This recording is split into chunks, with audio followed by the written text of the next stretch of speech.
kenapa justru guru yang kadang cuma dikasih biskuit, kerudung, atau sebatang coklat dari muridnya yang diperingatkan seolah-olah itu tindakan korupsi? Kalau memang peduli pada dunia pendidikan, kenapa nggak mulai dari yang besar? Dana BOS misalnya. Apa benar sudah 100% sampai ke tangan siswa dan sekolah? Sudah transparan belum penggunaannya? Atau dana-dana yang lain yang dialirkan untuk peningkatan mutu pendidikan? Korupsi bukan cuma soal hadiah ciki buat guru, tapi soal triliunan yang hilang tanpa jejak. Assalamualaikum warahmatullahi wabarakatuh. Halo Sobat Pendidikan, selamat datang kembali di channel Mas Mugi, tempat kita bahas isu-isu viral seputar pendidikan. Dengan sudut pandang yang jernih, kritis, dan tetap berpihak pada masa depan anak bangsa. Di tengah hiruk-pikuk berita yang kadang bikin geleng kepala, kita di sini nggak cuma ikut ramai, tapi juga ikut berpikir apa dampaknya bagi guru, bagi siswa, dan bagi pendidikan kita ke depan. Karena buat kami, pendidikan bukan sekedar berita, tapi napas panjang untuk menyiapkan generasi. Nah, kali ini saya mau bahas soal langkah Komisi Pemberantasan Korupsi, KPK, yang baru-baru ini kembali menyoroti isu gratifikasi. Tapi bukan soal pejabat yang terima fee proyek ratusan juta atau kasus korupsi yang nilainya triliunan. Tapi soal guru yang dikasih hadiah sama muridnya. What? Ya, guru yang sehari-hari ngajarin anak-anak bangsa, yang sering gajinya nggak seberapa, bahkan harus beli spidol dari uang pribadi. Dan sekarang disamakan dengan penerima gratifikasi. Pertanyaannya, apa benar ini prioritas? Kita nggak bilang hukum boleh tebang pilih.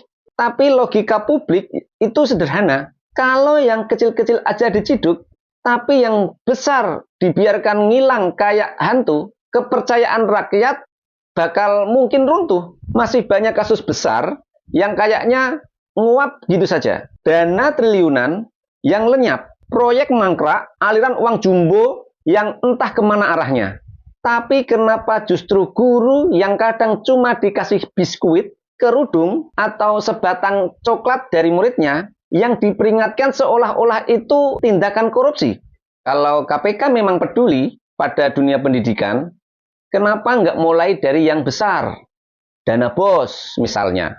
Apa benar sudah 100% sampai ke tangan siswa dan sekolah? Sudah transparan belum penggunaannya? Atau dana-dana yang lain yang dialirkan untuk peningkatan mutu pendidikan? Apakah benar dipakai buat mutu atau nyangkut di meja-meja kekuasaan? Kita butuh KPK yang fokus, yang tajam ke atas, bukan cuma tegas ke bawah, yang ngasih rasa keadilan, bukan sekedar formalitas hukum. Jadi, untuk para pengambil kebijakan, kalau emang mau bersih-bersih, ya jangan cuma sapu lantai saja, tapi juga bersihin langit-langit dan atapnya. Karena korupsi bukan cuma soal hadiah ciki buat guru, tapi soal triliunan yang hilang tanpa jejak. Teman-teman pemikir masa depan, kita semua ingin negeri ini bersih dari korupsi. Kita ingin anak-anak kita tumbuh di lingkungan yang jujur, adil, dan berintegritas. Tapi jangan sampai dalam semangat memberantas yang salah, kita malah melukai yang benar. Guru itu bukan pencari gratifikasi.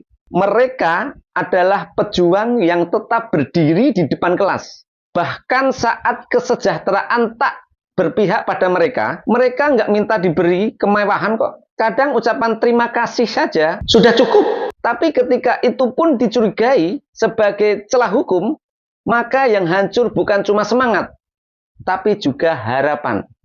Mari kita jaga akal sehat dan jangan biarkan suara nurani dikalahkan oleh prosedur yang kaku. Untuk para guru seluruh Indonesia, terima kasih karena telah mengabdi di tengah sistem yang sering lupa memuliakanmu. Semoga suaramu didengar dan perjuanganmu dihargai bukan cuma oleh muridmu, tapi juga oleh bangsa ini. Saya Mas Mugi, pamit. Sampai jumpa di episode selanjutnya. Tetap jadi cahaya walau lilinmu terus diuji angin. Tetap kritis dan tetap waras. Wassalamualaikum warahmatullahi wabarakatuh.